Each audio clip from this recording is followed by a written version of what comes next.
These are challenging times for the Duke and Duchess of Sussex. Harry and Meghan's marriage is in trouble. There's such a mess going on around them. The new Harry and Meghan headlines: trouble in paradise, rumors of divorce, and they're taking time apart. According to logic and common sense, seem to indicate that one will emerge at some point in the future.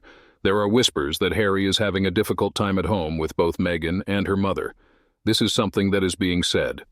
Experts in body language are of the opinion that Harry is extremely dependent on Markle.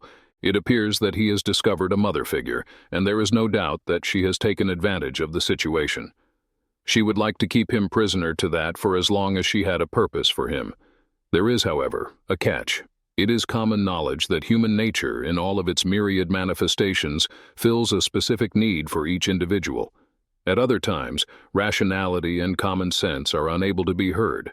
As we all know, Harry suffers from mental health concerns, the majority of which are a direct result of the manner in which he lost his mother and the profound loss that he experienced as a result of her passing. Meghan asserted that she had a conversation with Diana while she was lying on her grave. A number of years ago, when I came across this in the press, I did not give it any thought. That was nothing more than a ridiculous thing for her to say. Nevertheless, in view of what has transpired up to this point, particularly with regard to the manner in which Harry has conducted himself, it would appear that Meghan took advantage of the situation that occurred by Diana's graveside in order to maybe supply Harry with what he has been wanting for the majority of his existence. He communicated with his mother, in spite of the fact that Meghan is the one who expresses the words. She is seen rubbing his chest or back, and we have all witnessed her holding his hand like a young child and his mother. This demonstrates the control that she has over him even while they are in public. He rarely appears to have his head held up straight. It doesn't really matter how old Harry is. In his head, he has problems. Meghan supports him in some way, and she plays on that and uses it cruelly for her own means, so she doesn't fear a divorce. Meghan behaves as if she is a mother figure to Harry, because she is persuaded that she possesses everything that Harry desires. However, what is it like to be back at home, mooching around and pondering what should be done each and every day? With Meghan possibly treating him like a child with the assistance of her mother, he is experiencing the feeling that everyone hates him and that there is no one available to fix his problems as there was in the past. We are all aware of how sharp she can be at times. My experience has shown me that it is not a beautiful sight to see men being bullied by their wives. It is important to keep in mind that Harry is able to achieve what he wants since his mother is now taking care of him.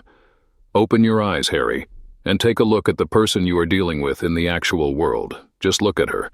She would undoubtedly be described as a compulsive liar by Piers Morgan, who would remark that she would say anything and do anything in order to accomplish her goals. I would say that she is abusing Harry on a daily basis, and poor Harry, as far as I can see, is unable to stop himself from doing so. The effects of mental illness can be like this. A grown man would take a stand and politely decline. There is no going back now. I can't believe you. You can't be unkind. The fact that we will now be liable is something that he has never done before, ever since he first met this woman. In the final moments before she passed away, the Queen only used 3 words to communicate her feelings toward Meghan. That vile woman she is. Now, that was not typical of the Queen, since she always lived by the philosophy of never complaining and never explaining. She never did either of those things. If she were to say such, it would be an indication that she was experiencing a great deal of discomfort as a result of witnessing what was taking place. When it comes to the divorce, it will undoubtedly take place either when Harry matures into a couple, which is highly improbable, or when the circumstance is imposed upon them. Harry has mental issues, but Rachel is even more mentally unstable and dangerous. Her manipulative tendencies are evident in how she has managed to isolate Harry from his family and friends. The extent of her influence over him is disturbing. She has created a toxic environment where Harry is constantly under her control, unable to make decisions independently. Rachel's unpredictable behavior and her penchant for drama have only exacerbated Harry's mental health struggles. She thrives on chaos and controversy, dragging Harry into one scandal after another. This relentless turmoil has taken a toll on Harry, pushing him further into a state of confusion and dependency. It's heartbreaking to watch Harry. To be more precise, I feel compassion for Harry, once a beloved royal, reduced to a shadow of his former self. He deserves better than to be caught in the web of Rachel's manipulations. The sooner he realizes the toxic nature of their relationship, the better chance he has at reclaiming his life and mental health. Before he met Meghan, Harry was known for his infectious smile and playful spirit. Now he looks so downtrodden, a mere shadow of his former self. But let's be clear, there is no sympathy for this traitor.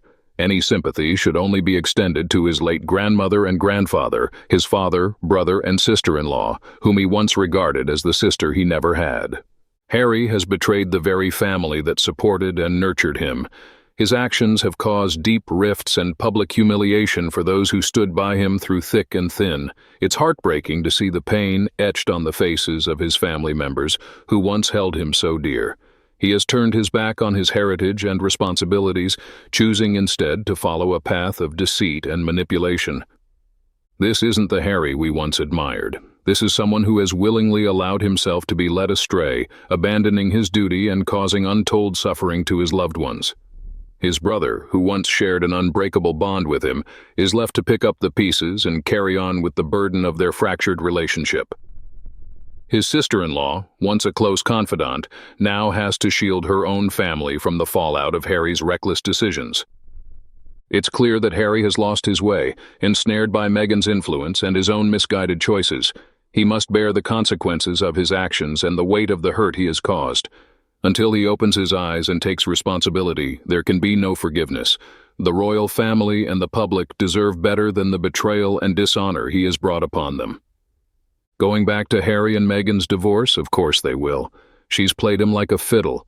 She's played the long game, and it's turned into a nightmare for her. She has known from the start how messed up Harry was. His drug use, him being the spare, how close he was to William and Catherine and their children. It was all over the internet. How much he wanted a family. So they went on a blind date. Blind he was to a snake, a black widow. She stroked his ego and a whole lot more. After a while, told him she was pregnant, knowing that he would have to marry her. The royal family would not let a child be born out of wedlock. The engagement is announced and she drops the word miscarriage, knowing that he can't say, "We're not getting married. I was only marrying her because she was pregnant." How shallow would that make him? And so the manipulation starts.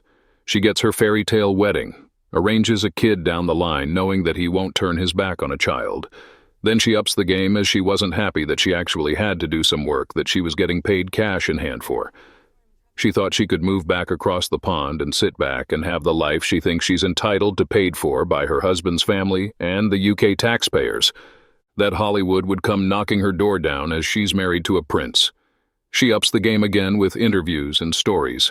Another child pops up. Harry puts his name to a book that she has probably co-written with a friend.